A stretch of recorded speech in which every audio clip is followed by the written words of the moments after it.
할렐루야. 예, 반갑습니다. 우리 앞뒤 좌우 계신 분들 평화에서 같이 한번 나누시겠습니다. 사랑합니다. 축복합니다. 예, 추수감사 주일 아침에 모든 분들에게 주의 평화와 기쁨으로 함께 하시기를 주 이름으로 축원합니다. 한 해 동안 땀 흘려 수고했던 모든 것들을 거두는 추수할 수 있는 기쁨을 주신 것 참 감사를 드립니다. 참 기뻐할 수 없는, 감사할 수 없는 한 해를 이제 저희가 좀 보내고 있는 것 같습니다. 러시아 우크라이나 전쟁의 소식이 올해 시작 때부터 모든 전 세계인들의 마음에 전쟁이라고 하는 것이 이대로 현실적으로 가까이 있구나라고 하는 것을 경험하게 했습니다. 이로 인해서 전 세계적인 경제적 물가 상황은 어려운 가운데 여러분 처해지게 되었고요. 저 멀리 다른 나라의 물가적 상황을 고려할 것이 아니고 지금 당장 우리 식탁 위에 물가가 너무나도 달라졌다고 하는 것에 피부적으로 와닿고 있습니다. 북한의 전쟁의 위협은 계속적으로 더 증폭되어지고 있습니다. 최근에 이태원 참사로 인한 안전에 대한 우려, 그리고 정부나 여러 가지 기관들이 하고 있는 모습을 보면 지금 어제도 보니까 수많은 사람들이 광화문 일대에 나와서 그 소리를 내고 있는 것들을 봤는데, 이런 것이 참 여러 가지 모양으로 우리에게 안타까움과 무게를 더하고 있습니다. 이 속에서 오늘 저희들이 여러분 감사 예배를 드리고 있는 거죠. 어려움 속에서, 절망 속에서 때로는 빛이 보이지 않는다고 하시는 분들도 있는데, 이 속에서 우리가 하나님을 찾고 감사를 드리는 그 진정한 의미가 무엇일까를 한번 생각해 보게 됩니다. 교회는 1년에 4번의 절기 예배를 저희가 드립니다. 크게는요, 먼저 부활절, 그리고 맥추절, 그리고 추수감사, 그리고 12월에 성탄절 절기를 아마 모든 교회는 그렇게 드리게 됩니다. 이 중에 맥추절은 2월의 절기와도 연결이 되고, 부활절과 그리고 성탄절은 신약의 예수 그리스도의 우리 신앙의 고백에 담겨져 있습니다. 그러나 오늘 말씀을 나눌 이 추수감사는 이 나머지 절기하고는 성경에도 없는 조금 다른 신앙의 성격을 가지고 있습니다. 이 추수감사절은 유월절과 맥추절처럼 부활절과 또한 성탄절처럼 율법으로 제정되거나 성경에 명시되어 있는 절기는 아닙니다. 한국의 장로교, 감로교, 성결교 등 모든 교단이 11월의 추수감사절을 지킵니다. 이것은 한국 개신교 복음 전파 과정 속에서 미국 교회가, 그리고 미국 교회 선교사님들이 지대한 영향을 끼치게 되었는데, 이들 선교사님들에 의해서 전해진 그 복음과 미국 교회의 신앙의 전통이 초기 한국 교회의 신앙을 형성하는 데 큰 영향력을 끼쳤기 때문에 그러합니다. 여러분, 미국 건국의 중요한 신앙의 뿌리가 바로 청교도의 신앙입니다. 지금도 미국 대통령의 취임식에는요, 성경에 손을 얹고 신앙을 다짐을 하고 있죠. 오늘 추수감사절도 청교도의 신앙의 그 뿌리에서 연유를 두고 있습니다. 그러니까 오늘 저희가 추수감사절을 특별한 감사의 의미로 저희가 드린다고 할 때 강조점은 추수가 아니라 거두어 드린 것이 아니고요, 거두어 드린 것을 감사한다는 거잖아요. 어떤 상황 속에서 그들은 감사할 수 있었나를 보았으면 좋겠습니다. 우리가 청교도라고 할 때 이것은 퓨리탄입니다. 청소하다, 정결케 하다라는 얘기입니다. 영국에서 시작된 개신교 운동입니다. 루터에서 시작되어진 이런 종교 개혁의 물결이 독일을 넘어서서 유럽 전역으로 퍼지게 되었죠. 신교라고 하는 개신교는 평민과 하층민, 그리고 새로운 신흥 세력들에 의해서 빠르게 전파가 되었습니다. 그리고 구교라고 하는 캐톨릭은 왕족과 귀족과 성직자 등 기존의 권력을 가지고 있던 그들의 지배 수단으로 사용이 되었죠. 여러분, 유럽 곳곳이 종교적인 전쟁이 계속적으로 일어나게 되었습니다. 유럽, 우리가 세계사 역사를 역사가 곧 신교와 구교의 그런 종교적인 역사이기도 합니다. 유럽 곳곳이 종교적인 갈등과 대립이 있게 되었는데 그 중에 영국은 오랫동안 캐톨릭을 믿었다가 헨리 8세라고 하는 영국 왕 때 결혼 문제와 어떤 정치적인 문제로 인해 가지고 개신교의 로마 교황의 그 권한에서 벗어나고자 하는 독립적인 움직임을 가지게 되었어요. 그래서 영국 헨리 8세 때 독자적인 교회와 신앙을 형성하게 되었는데 그것이 바로 영국 국교회라고 하는 성공회입니다. 우리가 성공회 시작이 바로 영국이에요. 성공회는 종교 개혁 운동으로 로마 카톨릭에서 분리되어진 영국식 종교 개혁의 교회가 바로 성공회입니다. 여러분 신교와 구교 간의 이 대립과 갈등이 영국 교회와 영국 사회 속에서도 계속 일어나게 되었습니다. 피해의 역사가 일어나게 되었죠. 그 속에서 여러분 왕실은 신교에 대해서 대대적인 박해를 일어나게 되었고 그 중에 엘리자베스 1세 때 신앙의 자유를 찾아서 한 무리의 사람들이 영국을 떠나서 신대륙으로 가게 되었어요. 이들이 바로 청교도들이에요. 1620년에 9월 16일 영국에서 메이플라워라고 하는 배를 타고 신대륙으로 떠나게 되었습니다. 이들이 최초의 청교도인들, 그래서 필그림 파더라고 그렇게 부르는 이들입니다. 이들의 항해는 여러분 순탄하지 않았습니다. 사나운 바람에 의해서 그리고 비좁은 배에서 빈약한 식량으로 그들은 모든 여정을 견디면서 오직 신앙의 자유를 위해서 여행을 견뎌내야 했습니다. 큰 어려움 속에서 약 2개월이 지난 1620년 11월 9일에 마침내 신대륙, 즉 미국에 이들이 도착을 하게 됩니다. 여러분 처음 청교도들이 미국에 왔을 때 우리가 추수감사절의 뿌리를 거기에 그들의 신앙에 둔다고 말씀을 드렸어요. 그럼 그들은 처음 하나님께 오늘 저희가 드리고 있는 추수감사절 예배라고 하는 것을 어떻게 드렸을까? 그들의 상황은 어땠을까? 그죠? 여러분 이들이 처음 하나님께 추수감사 예배를 드렸을 때 그들의 상황은 절망적이었고 그들의 상황은 어려웠습니다. 여러분 신대륙에 그들이 처음으로 도착을 했을 때 그들을 기다리고 있었던 것은요, 기쁨도 잠시 이미 바닥이 난 식량입니다. 그리고 매서웠던 11월의 추위가 그들을 기다리고 있었습니다. 인디언의 공격도 있었죠.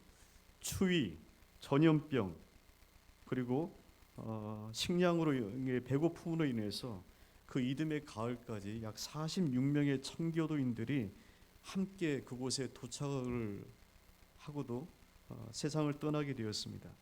그리고 처음 영국에서 그들이 출발했을 때 새로운 그 대륙에 가서 농사를 하기 위해서 곡식을 가지고 왔는데 토양이 달랐기 때문에 초창기 그 해의 농사는 아무것도 거두어들이지 못했습니다.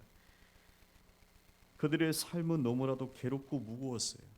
원래 그들이 생각했던 것은 하나님이 예비하신 그 땅으로 가서 그들이 신앙의 여러 가지 박해와 어려움이 없이 믿음 안에서 삶이 신앙의 토대가 되어지고 그 속에서 어떠한 사회를 이루어 나가는 그러한 신앙의 공동체를 그들이 꿈꾸고 여기까지 온 거죠. 그러나 그 노중에 많은 사람들이 죽고 추위와 배고픔, 풍토병으로 인해서 그들의 삶은 참으로 절망적이었어요. 이들 청교도 무리를 이끌고 왔던 윌리엄 브래퍼드라고 하는 지도자가 있습니다.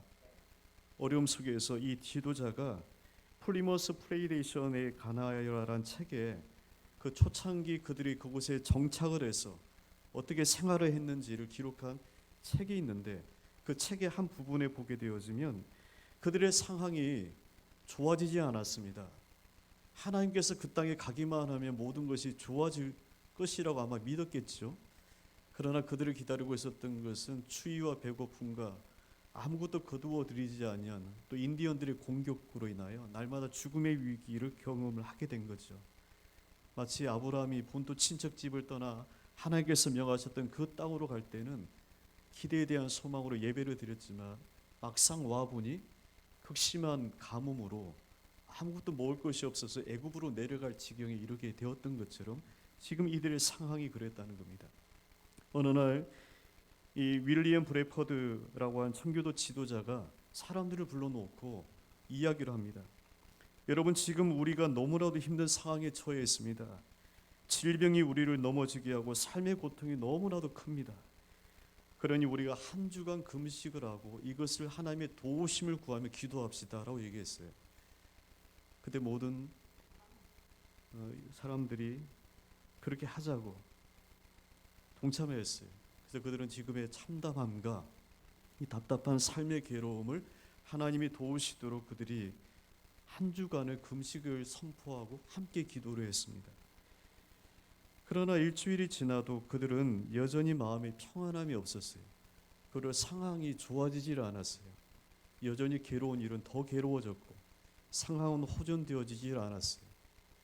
어떻게 할까? 더 금식을 해야 되나? 그때 한 청교도인들이 손을 들고 이렇게 이야기를 합니다. 제가 건의를 드릴 것이 있습니다.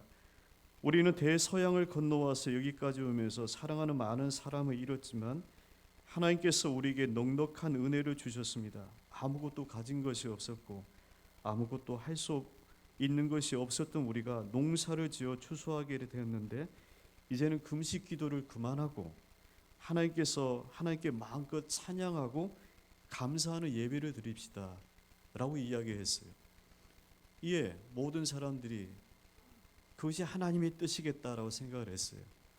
그래서 그들이 금식하여 구하는 것을 중단하고 주신 것에 대해서 작은 것이지만 추수하여 거두어 드린 것을 하나님께 감사로 선택하여 은혜로 드리게 됐어요. 그래서 그들이 그날 감사 예배를 드리는 그날 그들에게 곡식법과 농사 짓는 법을 가르쳐 주었던 인디언과의 관계가 좋아졌거든요. 그들을 초청해서 함께 음식을 나눠 먹고 함께 예배를 드리고 했어요. 그때 인디언들을 초청해서 음식을 나눠 드릴 때 칠면조를 대접했어요. 그것이 하나의 전통이 되어서 지금도 미국에는 추수감사절 때 칠면조를 먹고 있어요. 여러분, 이것이 최초의 미국에서 시작되어졌던 추수감사절의 모태라고 합니다.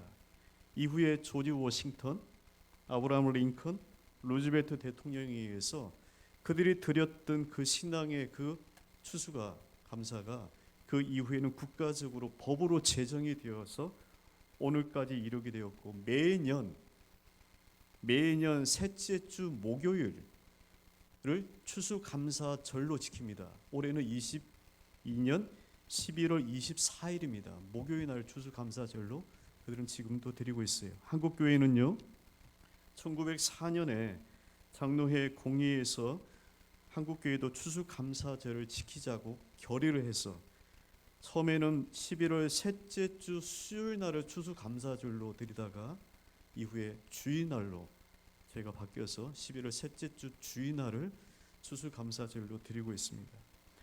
여러분, 최초의 추수감사절은 삶이 어려울 때 드렸던 감사였습니다. 이것을 한 단어로 말씀을 드리면 선택을 했다는 겁니다. 선택을 했다는 거예요. 어려움 속에서 절망을 선택하고 그 절망 속에서 있을 것이냐, 아니라 어렵지만 이 속에서 함께 계신 하나님의 은혜를 바라보고 감사할 것이냐를 선택했다는 겁니다. 그래서 이들은 감사 예배를 드릴 수가 있게 된 거죠. 이들은 계속되는 어려움 속에서 청교도인들은 절망을 선택하지 않고 지금도 함께 하신 하나님의 은혜를 선택을 하게 된 거예요. 그때부터 달리 보게 된 거죠. 그래서 그들이 최소의 추수 감사 예배를 드릴 수가 있게 된 겁니다. 여러분, 삶의 어려움은 상대적인 겁니다. 나도 있고 너도 있고 지금도 있고 내일도 있어요. 우리가 하나님의 나라로 갈 때까지 삶의 괴로움과 어려움이라고 하는 것은 없어지지 않습니다. 다만 그것을 받아내는, 담을 수 있는 개인의 그 믿음의 그릇이 다를 뿐이에요. 선택의 문제입니다. 지금 나의 상황을 괴롭다, 힘들다, 절망이라고 내가 선택하여 바라보면 그 속에서는 캄캄한 어둠일 겁니다. 정답은 없는 거죠. 그러나 그 속에서 하나님이 나와 함께 하신다고 하는 것을 믿고 지금 내게 주어져 있는 것들을 살피면서 이것을 감사하게 되면 그때부터 우리에게는 새로운 길이 열리게 된다는 거예요. 감사는 그러므로 주어진 조건 속에서의 결과가 아니라는 거예요. 이것은 내가 하나님께 그렇게 하겠다고 하는 신앙의 결단입니다. 여러분, 여전히 계속되는 어려움 속에서 드린 예배가 추수감사절이에요. 최초 청교도인들이 그곳에 와서 드렸던 감사 예배는 모든 것이 안정되어지고 추수가 되어지고 모든 상황이 넉넉하게 잘 되었기 때문에 우리가 하나님을 기억하고 이날을 기념합시다라고 드린 것이 아니고, 상황은 좋아지지 않고 오히려 하나님께 기도하였는데도 상황이 좋아지지 않아요.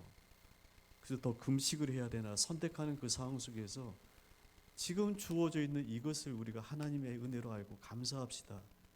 그때부터 감사가 시작이 되었어요. 여러분, 감사는 일의 결과가 아니라 그래서 선택적인 신앙입니다. 내가 삶의 절망을 선택하면요, 분노와 괴로움이 감정이 따라오게 됩니다. 그 감정은 물리적인 행동을 수반하게 되어 있어요. 우리 일이 뒤틀리게 됩니다. 그러나 나와 함께 하시는 하나님의 은혜를 선택하면 참으로 놀랍게도 그 이후에는 그러한 물리적인 행동이 따라오게 됩니다. 하나님께서 우리의 선한 길을 인도를 하시는 거죠. 여러분, 성도는 고난을 묵상하는 사람이 아닙니다. 성경에서 고난이라고 하는 것은 하나님이 주의 자녀를 사용하시는, 다루시는 효과적인 은혜의 수단이 고난입니다. 다윗도 내가 고난 속에서 주의 말씀의 윤례를 깨달았다고 이야기했어요. 고난이 필요치 않다는 절대로 그렇지 않습니다. 그러나 성도는 고난을 묵상하는 사람이 아닙니다. 고난의 괴로움의 깊이가 무엇인지, 그 넓이가 어떻게 되는지를 헤아리는 사람이 아니에요. 성도는 그 고난 속에서 함께 하시는 하나님을 묵상하는 사람들입니다.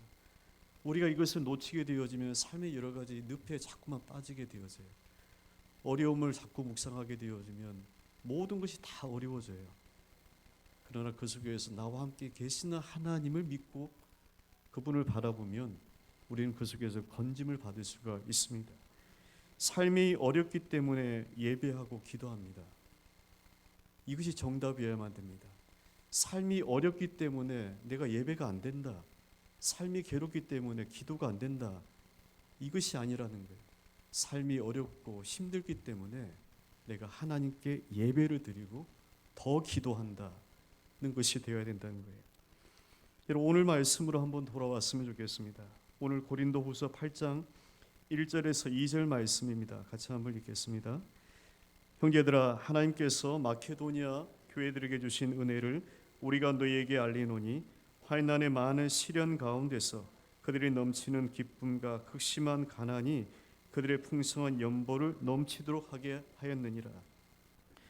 바울이 고린도 교회에 보낸 편지입니다. 고린도 후서, 전서, 후서를 저희는 가지고 있지만 그 가운데는 고린도 중간 편지라고 알려지지 않은 편지가 하나가 더 있다고 이야기를 하고 있어요. 바울이 고린도의 상황을 이야기를 듣고 고린도에 편지를 보낸 것이 전서예요. 그들에게 눈물로 바울이 아픔으로 중간에 편지를 하나 더 썼는데 그것은 남겨져 있지는 않아요. 그 편지를 듣고 회개하여서 기쁜 마음을 다시금 쓴 것이 고린도 후서 후반부 이야기이기도 합니다. 이런 바울이 선교하였던 1세기 교회는요, 로마와 유대교로부터 심각한 박해를 직면했습니다. 종교가 그들에게는 내가 예수를 믿는다고 하는 것이 선택이 아니었습니다. 나의 생명과 모든 것을 내고 그것을 내고 믿을 수밖에 없었죠. 마케도니아 교회들도 심각한 박해와 여러 가지 환난에 직면했죠. 여기서 말하는 마케도니아 교회가 우리가 알고 있는 빌립보 교회, 그리고 데살로니가 베레아 교회입니다.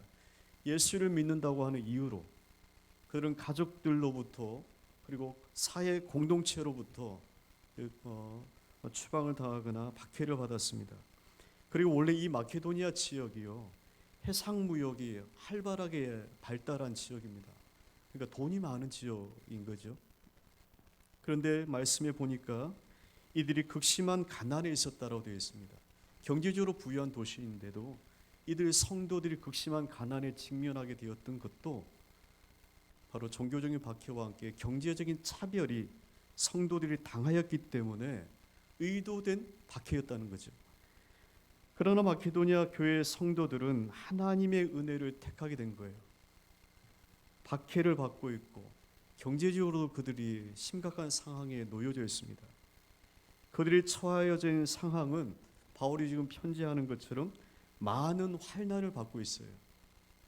그리고 극심한 가난을 겪고 있습니다.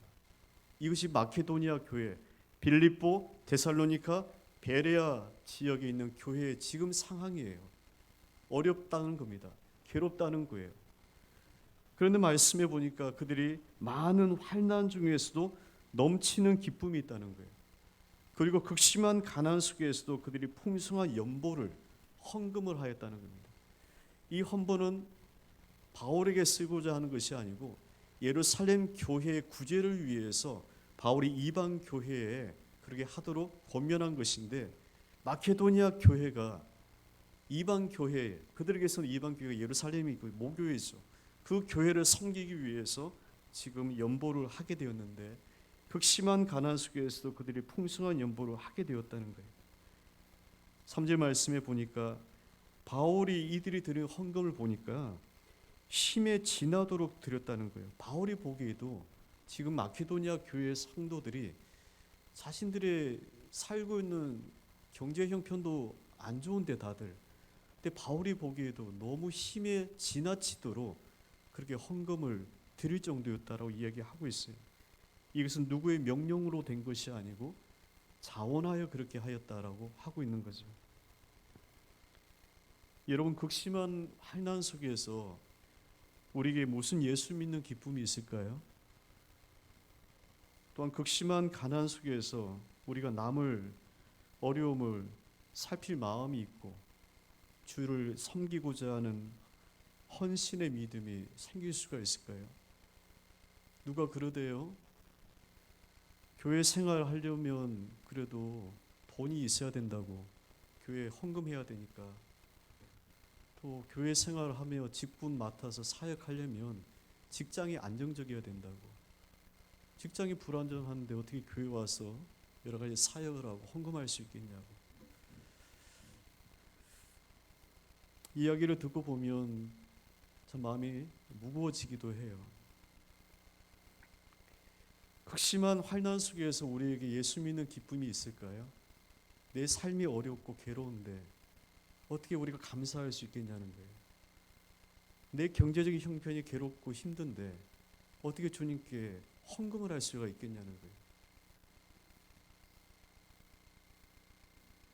5절 말씀에 보니까 사도 바울은 마케도니아 교회 성도들이 바친 이 물질이 단순히 물질이 아니라 자신을 주님께 드렸다고, 헌신이라고 지금 이야기를 하고 있어요. 이들 교회는 극심한 환난과 괴로움 속에서도 하나님의 은혜를 선택을 했다는 거예요. 오늘 여러분에게 이 말씀을 여러분 주고 싶은 거죠.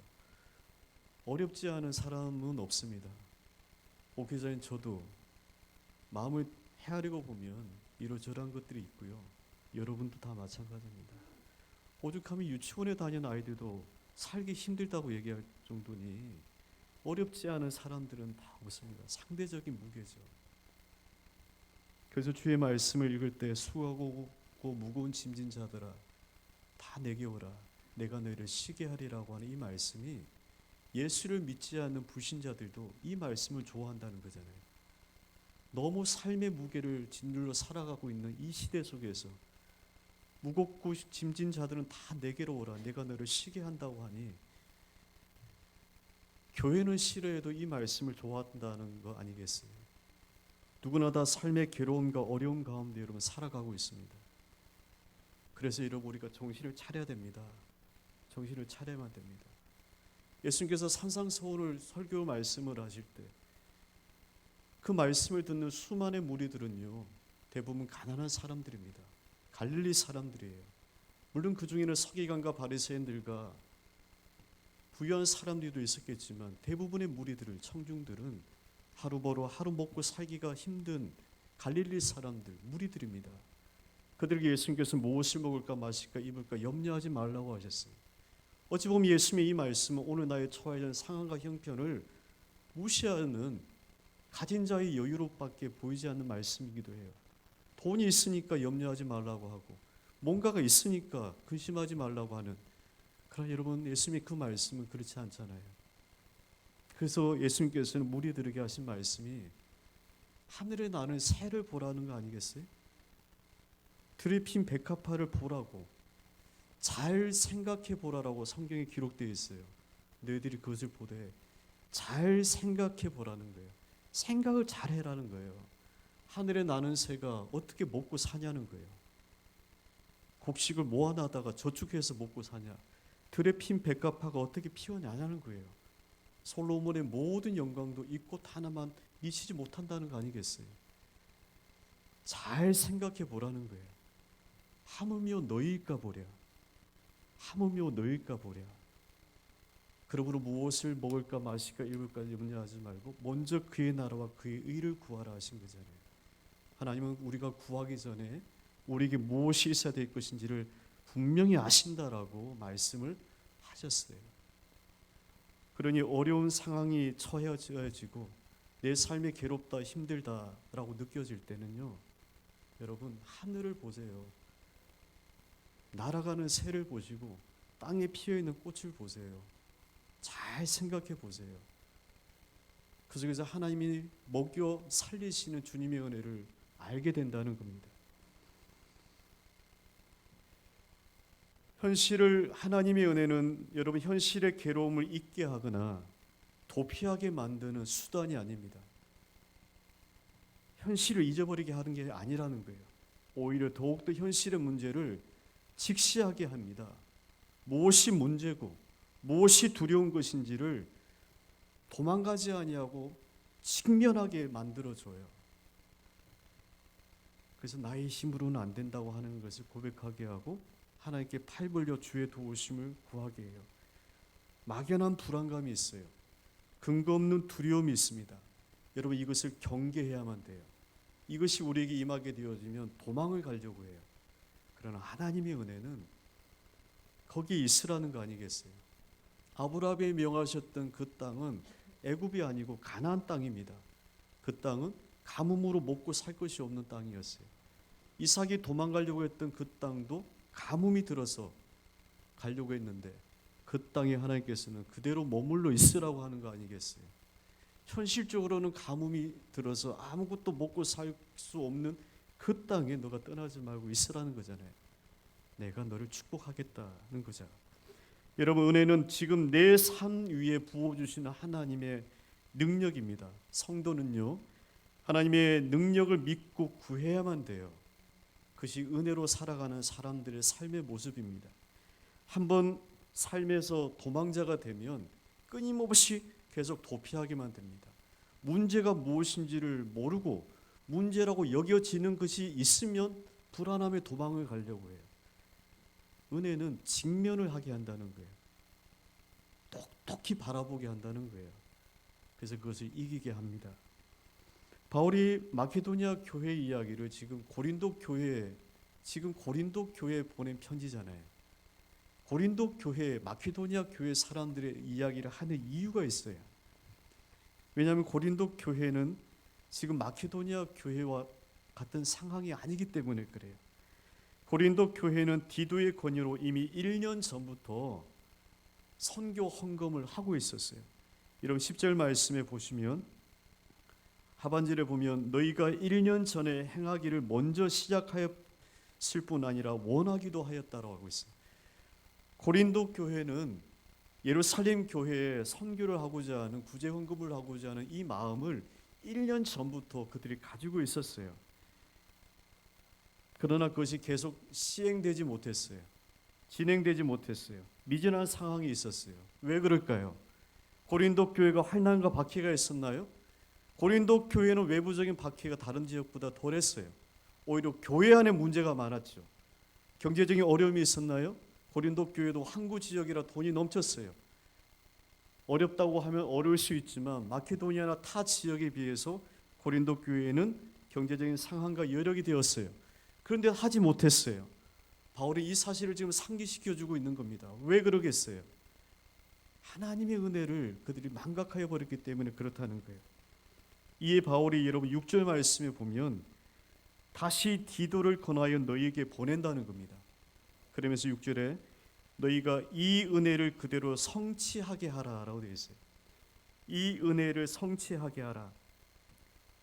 여기서 말하는 은혜라고 하는 것은 하나님의 은혜로 얘기하는 것이 아니라 너희들이 1년 전부터 하나님께 마음을 두고 계획했던 그 선교 헌금, 그 구제 헌금을 이렇게 저렇게 미루고 지금 드리지 못하고 있는데 그것을 마무리를 지어라라는 얘기예요. 다시금 디도를 보낼 터이니 너희가 그렇게 하도록 하라는 거예요. 또한 교회의 이 헌금을 예루살렘 교회에 보내는 일에 바울이 조심스러워요. 그래서 내가 하는 것이 아니고 디도와 함께 너희 교회에서 택하여 칭찬받는 사람과 또 한 사람을 즉 3명을 너희 교회에 보낼 테니 그들을 통해서 예루살렘 교회에 보낼 수 있도록 하라라고 얘기해요. 왜냐하면요, 고린도 교회가 바울의 사도권 때문에 시비를 걸었어요. 목사가 아닌데도 목사 노릇한다는 거죠. 또 하나는 바울이 교회 헌금을 함부로 사용한다고 하는 것 때문에 또 시비를 걸었어요. 그러니 바울이 이 교회에 조심스럽게 얘기할 수밖에 없는 거죠. 교회가 다 똑같지 않다는 거예요. 성도가 다 똑같지 않다는 겁니다. 시험에 드는 교회에 시험에 드는 성도가 있는 반면에 오히려 그것을 하나님께서 나에게 주시는 사명으로 알고 기회로 여기고 그것을 감당하는 교회가 있고 성도가 있다는 거예요. 왜 나한테만 그걸 주고 왜 나한테만 그걸 하게 하시나라고 부담으로 거부하는 이들이 있는 반면에 어렵지만 하나님께서 나를 또한 선택하셔서 나와 나의 가정을 축복하시는구나라고 그것을 기꺼이 받아들이는 이들이 있다는 거예요. 여러분, 은혜라고 하는 것은요, 하나님의 감사에 대한 표현이기도 합니다. 우리가 고난과 어려움을 선택을 하게 되어지면 그 속에서 감사는 형식적일 수밖에 없어요. 그러나 오늘 나의 삶에 여러 가지 어려움이 있어도 괴로움이 있어도 주님 주신 은혜를 우리가 내가 바라보고 그것을 선택을 하면 감사의 새로운 지평이 여러분 열리게 됩니다. 사랑하는 성도 여러분, 고린도후서 6장 10절 말씀에 보면 그리스도인들에 대해서 근심하는 자 같으나 항상 기뻐하고 가난한 자 같으나 많은 사람을 부유하게 하고 아무것도 없는 자 같으나 모든 것을 가진 자라고 얘기했어요. 우리가 그러하다는 겁니다. 없는 사람 같지만 풍성하게 나눌 수 있고 날마다 근심하는 것 같지만 기쁨의 역사가 일어날 수 있는 주의 사람이라는 겁니다. 골로새서 말씀에 그 안에 뿌리를 받고 세움을 받아 교훈을 받은 대로 믿음에 굳게 서서 너희의 감사함을 넘치게 하라라고 되어 있어요. 감사함을 넘치게 하라. 하나님의 은혜를 집중하시면 됩니다. 하나님의 은혜를 바라보시면 된다는 거예요. 사랑하는 성도 여러분, 내일 우리의 삶이 아마 더 좋아지진 않을 것 같아요. 일주일이 지나도 뭔가 특별한 일이 일어나지 않을 수도 있습니다. 그러나 여러분, 하나님이 여러분과 함께 계세요. 결국은 주께서 선한 길을 인도하셔서 하나님께서 그 은혜의 방식대로 우리를 축복해 주실 겁니다. 그것이 우리가 여러분 믿는 겁니다. 한 해 모든 삶의 걸음도 여러분 여기까지 오시느라 여러분 수고하셨고 남겨진 모든 한 해의 시간들을 주님께 헌신하여 맡기시는 여러분 되시기를 주 이름으로 축원합니다. 함께 이 시간 여러분 기도합니다. 한 해 동안 우리를 지켜주신 하나님, 우리 가정과 자녀 모든 삶에 여기까지 인도해 주신 것을 감사하시고 함께 이 시간 기도드리겠습니다. 기도합니다. 하나님, 이 시간 저희들의 모든 삶 모든 것에 크신 주의 은혜를 더해 주신 것을 하나님 감사를 드립니다. 하나님, 이 시간 주의 크신 은혜를 부으시고 우리 모든 것들 위에 충만케 하신 하나님의 은혜를 저희가 받기를 원합니다. 성령 하나님, 이 시간 오셔서 우리 안에 주의 마음을 부으시고 주의 은혜를 하나님 이 시간 내리시기를 기도합니다. 오 주님 오셔서 우리에게 하나님 모든 것 위에 풍성한 하나님의 은혜 부어주시니 하나님 이 시간 있게 하여 주옵소서. 믿습니다. 생명적인 감사를 드립니다. 저희들에게 건강을 주시고 가정과 일터와 또한 저희들의 일상의 모든 것을 지켜주셔서 하나님 감사를 드립니다. 크고 작은 기도의 제목들이 여전히 저희들 가정에 있지만 이 또한 하나님께서 선하게 역사하실 것을 믿기에 이것이 문제가 아니라 저희들은 간증이 될 것을 또한 분명히 믿습니다. 주의 도우심을 구하며 오늘도 나아갑니다. 이 삶의 과정들을 충실하게 살아가게 하시고 이 과정을 날마다 인도하신 주님의 손 붙잡으며 오늘도 살아가는 모든 주의 자녀들 되게 하여 주옵소서. 오늘 추수감사로 드리는 모든 자녀들의 삶을 하나님 복되게 하시고 드려지는 모든 것들 위해 하나님의 합당한 은혜에 부어주심이 가정들과 개인의 모든 삶 가운데 주여 있게 하여 주옵소서. 우리 모든 가야 될 길을 인도하여 주시는 선하고 좋으신 우리 주 예수 그리스도 이름으로 기도합니다. 아멘.